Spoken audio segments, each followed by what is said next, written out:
আর ইতিমধ্যেই কিন্তু গেরুয়া ঝড় শুরু হয়ে গিয়েছে রাজ্য জুড়ে। শহর থেকে জেলার সর্বত্রই একই ছবি, কোথাও মিষ্টি মুখ চলছে, কোথাও আবির খেলা চলছে। সল্টলেকের ছবি আপনারা দেখছেন।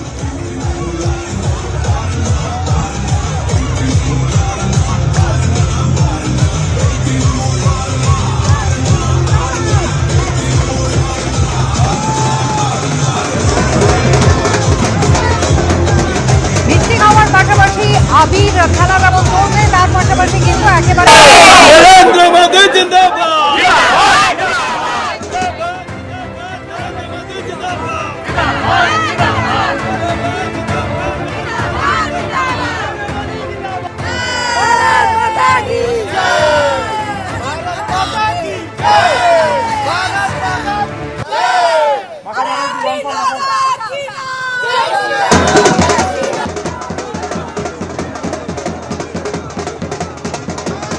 পাহাড় থেকে সাগর, বিজেপির জয় জয়কার। কোথাও চলছে বিরিয়ানি খাওয়া, কোথাও চলছে মিষ্টি মুখ, আবার কোথাও সেই সিম্বলিক ঝালমুড়ি খাওয়া পর্যন্ত চলছে।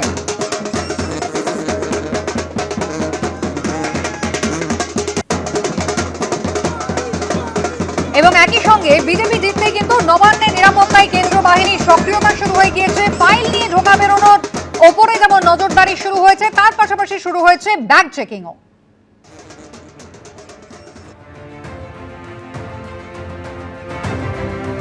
বাইরে তো কেন্দ্রীয় বাহিনীর জওয়ানরা রয়েছে, পাশাপাশি ভিতরেও কিন্তু কেন্দ্রীয় বাহিনীর জওয়ানরা রয়েছে, এবং যা অন্য দিনে এই ছবিটা কিন্তু দেখা যায় না।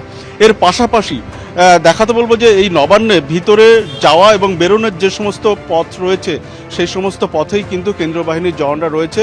একটু আগে যেমনটা আমরা দেখছিলাম যে তারা কিন্তু এখানকার পুলিশ কর্মীদের থেকে পুরো বিষয়টা জেনে নেওয়ার চেষ্টা করছেন, কোন পথ দিয়ে ঢোকা হয় এবং কিভাবে কি পরীক্ষা করা হয়।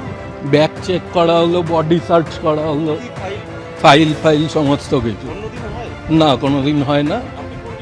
পার্ট ডিপার্টমেন্ট সুদীপ্ত চক্রবর্তীর ঠিক যেমনটা অভিজ্ঞতা, ঠিক এরকমই অভিজ্ঞতা অন্যান্য কর্মীদের। যে সমস্ত বিষয় দেখা হচ্ছে তা কিন্তু অন্য দিনে দেখা হয় না। অর্থাৎ নবান্ন থেকে বেরোনোর সময় ব্যাগে কি নিয়ে যাচ্ছেন যারা বেরোচ্ছেন তারা, এবং তার সঙ্গে সমস্ত ফাইল রয়েছে, যে সমস্ত ফাইল রয়েছে সেগুলো কিসের ফাইল, এবং তারা কি এখানকার কর্মী, যদি কর্মী না হন তাহলে তারা কে, এবং যদি কর্মী হন তাহলে কোন ডিপার্টমেন্টের, এবং তাদের সমস্ত পরিচয় কি আছে। এর পাশাপাশি তাদের সমস্ত ফোন নম্বর তাও কিন্তু নথিভুক্ত করা হচ্ছে। এবং যেমনটা আমরা দেখতে পাচ্ছি সেই ছবিটা দেখা যাচ্ছে যে এই সমস্ত প্রবেশ এবং প্রস্থানের গেটে এখানে শুধুমাত্র পুলিশ কর্মীরা নয়, কেন্দ্রীয় বাহিনীর জওয়ানরাও রয়েছেন, এবং তারা মূলত যারা এখান থেকে বেরোচ্ছেন তাদের ব্যাগে কি আছে, কোনো ফাইল থাকলে সেটা কি, এবং তাদের পরিচয় কি, এই সমস্ত বিষয় পুঙ্খানুপুঙ্খ খতিয়ে দেখছেন। ক্যামেরায় অভিজিৎ দাসের সঙ্গে সত্যজিৎ বৈদ্য, এবিপি আনন্দ, হাওড়া। আমি স্টুডিওতে সংক্ষেপে আলোচনায় আসবো, সুদীপ্ত গুহর কাছে আসবো। সুদীপ্তদা, শুধুমাত্র আবির খেলে, মিষ্টি মুখ করে বা বিরিয়ানি খেয়ে সেলিব্রেশন নয়, একই সঙ্গে আপনারা ঘর বোঝাতেও শুরু করে দিলেন। না, এটা এখনো আমাদের সরকার আসেনি, ফলে আমরা কি করেছি না করেছি সেটা বলা যায় না। তবে একটা কথা আমি বলি আপনাকে যে গত 5 বছর ধরে আমরা শুনছিলাম যে রাজ্যের 84খানা আসন নাকি মুসলিমদের জন্য মোটামুটি সংরক্ষিত, ফলে বাকি 210টা আসনে বিজেপির পক্ষে কোনোদিন ক্ষমতায় আসা সম্ভব না।